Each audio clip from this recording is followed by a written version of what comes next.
that tall on your feet. Later make up the difference. Toss and turn in your sleep. Family, I know you miss them. Stripped and robbed from the streets. Starting to get the picture. Fight for your life defeat. Watch how you turn out winning. This shit is easy to me. I pray to God. What's going on, everybody? Welcome back to the Godly Potential YouTube channel. In this video, I'll be talking about something that just couldn't seem to get out of my head, so I guess I gotta let it out this way, right? That's what I tend to do with most of these videos. If there's a nagging idea or something in my head, I normally let it out this way. In fact, now that I think about that, it reminds me of this card I pulled this morning to start my day. I often pull cards just to see what messages I need for the day, and this is a weird term, but this card I pulled this morning says, "Trust the niggle." Now, first I'm like, what the fuck is a niggle? This shit sounds hella close to nigga, but it says, based off of what it said, the translation is basically the nagging feeling, right? I feel like that should have been a better term to put, but basically that nagging feeling that won't go away. Trust that. So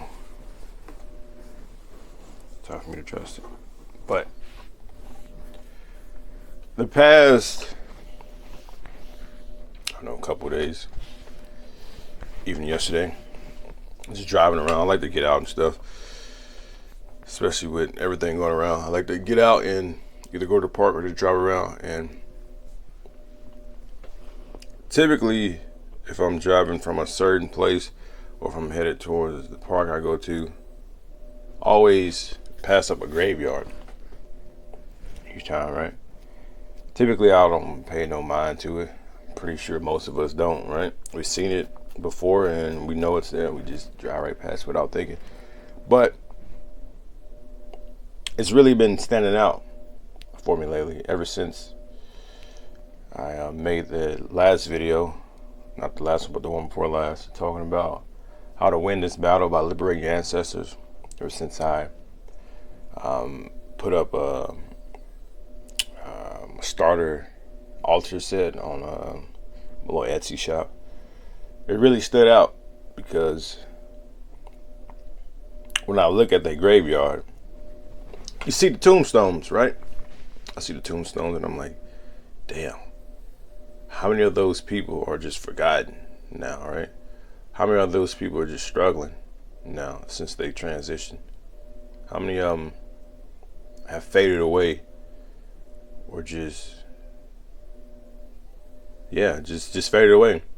If you've ever seen the movie Coco, it's just an animated movie. I think it's Pixar, right?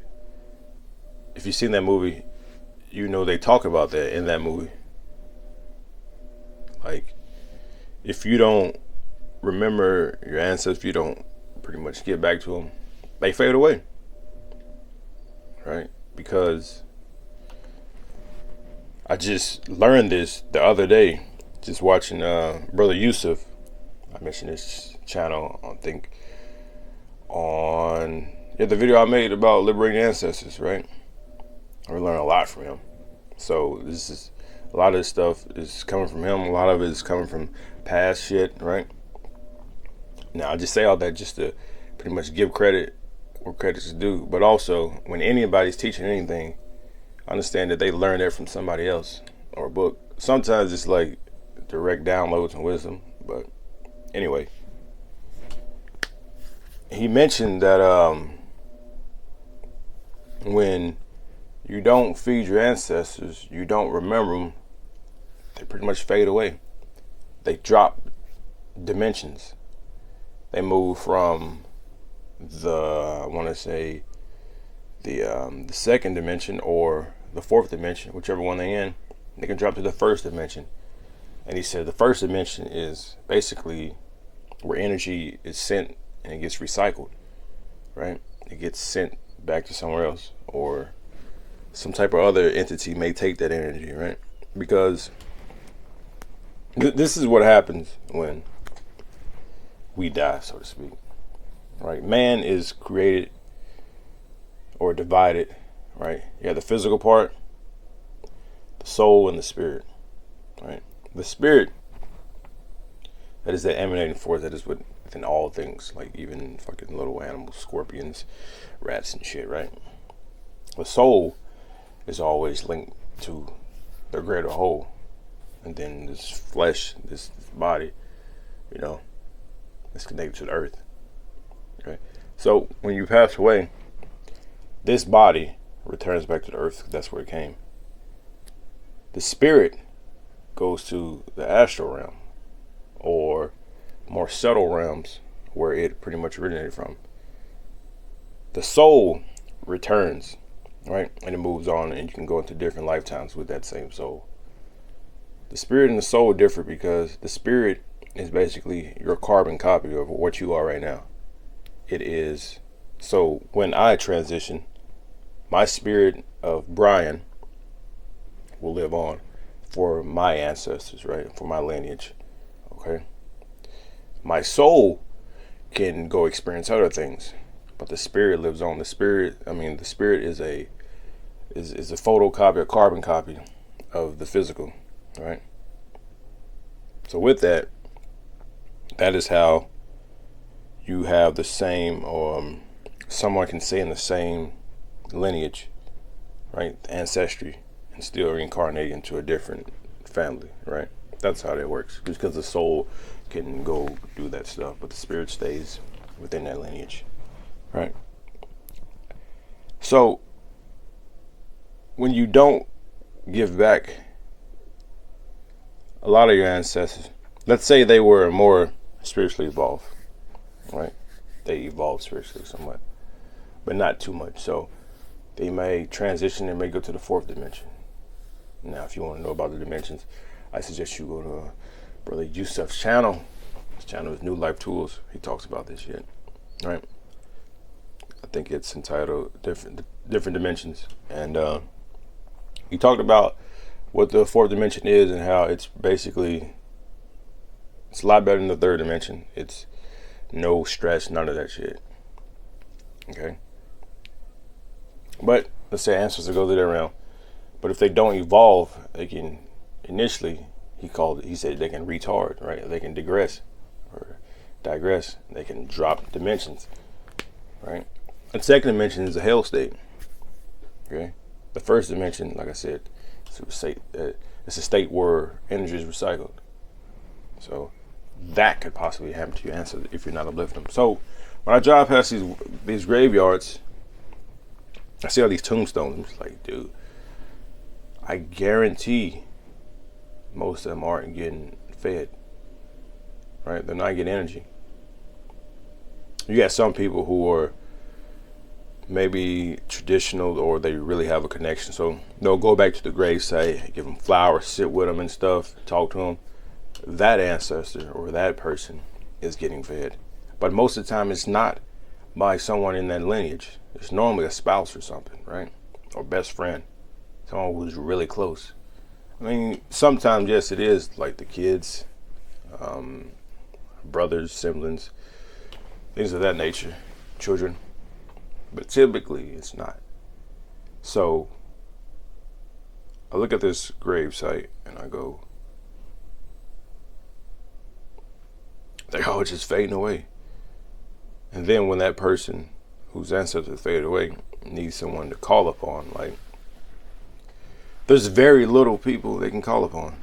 In fact, again, quoting Bro Yusuf, he says that when you also die, so I've also heard this from Brother Bobby Hemmett a while ago, when you die, and they say, you see the light, well, that light is basically a trap. It's basically a trap to reincarnation or reincarceration, because this is a prison, right? He said, they both said, if you wait though, there will be another light that appears. Bobby Hemmett says it's a green light. So if you wait and go to that light, you can stop the reincarnation cycle, and you can go talk to your higher self, your ancestors, your divine parents, things like that. One thing Bro Yusuf did mention though, he said, once you make it a transition, and if you have been feeding your ancestors, you have been giving them ancestor money, you have set up an altar for them, you have developed that connection, strengthened that connection, they will be there. They're gonna show up with the quickness, right? Because you've been feeding them, you've been paying attention to them. So they're gonna help you out. They're gonna help you escape these dimensions if you get trapped in these lower realms, right? So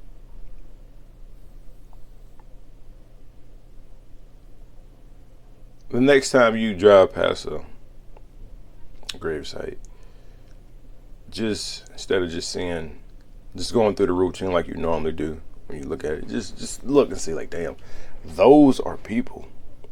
Well, those tombstones represents people who have transitioned. How many of you think are getting fed, are getting liberated?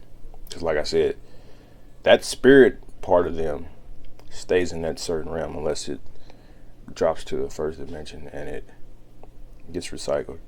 That soul has carried on, right? But that spirit, that copy of them, that's in that lineage, right? Most likely it's still living on. It may be experiencing hell just over and over again, right? It may just be walking around just fucked up, lost, right? It may be hanging around bars and shit, trying to feed off the energy of that. Just doing shit that it probably doesn't want to do. But people could change it if they just gave back.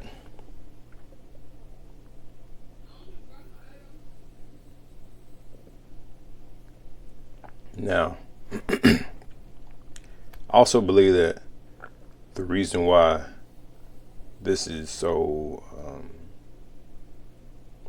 it's coming up a lot for me lately is because my brother just passed away this year, and he is now one of my ancestors. I've been feeding him, been feeding all of them, been feeding him.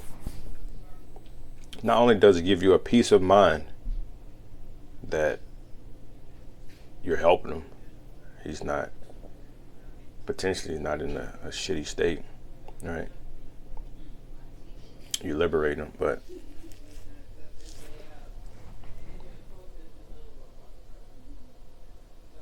yeah, I don't even know where I was going with that, but yeah, I think that's just why it's coming up so much for me as of late. And also having an ancestor altar or feeding my ancestors, giving back to my ancestor, be it libations or whatever. That is the one thing that I've stayed consistent with on my journey this entire time. It's been a few years now. That's the one thing I stayed consistent with. When I first started getting into meditation, all this stuff, I had an ancestor altar. And I gave offerings routinely. When I deployed, couldn't burn incense, couldn't light ancestor money in there. I poured out libations, I stuck with it. It's the one thing I stay consistent with. And so with that, it's the one thing that has contributed the most to my growth and expansion. Because I'm helping my ancestors, they're helping me. They're watching over me. All right? When I call on them, I feel their presence. I know I'm protected. They're shielding me from stuff. All right? I have one specific ancestor guiding me along the path. Other ancestors are dropping seeds in front of me, just planting shit for it to sprout. All right? They're bringing me comfort in times where I need it. Right? And I don't know, it seems like though, going back to the whole gravesite visit and stuff for some people when they pass away, it seems like at a funeral, right, when everybody's there gathered around, everybody's grieving, it seems like that's the last time that person gets any energy until they're just on their own, because everybody's there and everybody's thinking about them and stuff, right? Until eventually it fades away, right? People start accepting that this person gone and they stop giving them energy. And then it's like, now what? Maybe that's why when the person first passes away, they're so prevalent, right? People can pick up on it. People can smell their scent, right? Things start happening weird around the house, right? Stuff starts moving. It's like right after they pass away, because that person's still fresh on a lot of people's mind and memory and stuff, right? They're grieving, they're thinking about them. It's getting energy. They're getting energy from it.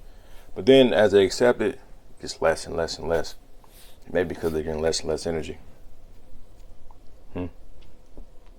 Maybe that's what's going on. I'm not sure. I don't know. It just came to me. But what if it is?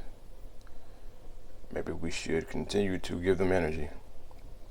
So I say all that to say this. Once you look at a gravesite again, just think about all those spirits that are just starving. And now I ask you, are your ancestors starving? Do you have an altar? Are you giving back? Are you giving libations, right? Are you giving them energy so they can transition? Are you calling up on them and not feeding them or not exchanging energy, right? They might be helping you without your knowledge. They most likely are, okay? But if you're not, I would invite you to start. Set up an ancestor altar. Give offerings. I am selling ancestor altars. I only got 2 left on my Etsy shop. You can check the link out in the description. Once those are sold, I'll re-up. I'll get more, right? It's not cheap, right? Because you're paying for the convenience of it instead of just buying everything one by one. It's also charged with Reiki energy. It's also cleansed. It also comes with how to set it up, as well as prayer to your ancestors.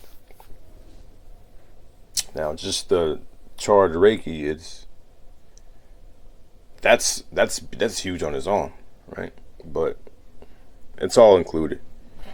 If you're interested, just check the link in the description and get you one. All right.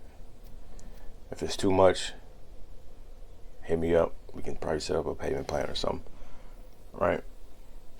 But you need an ancestor altar, because what else are you here for besides to spiritually evolve?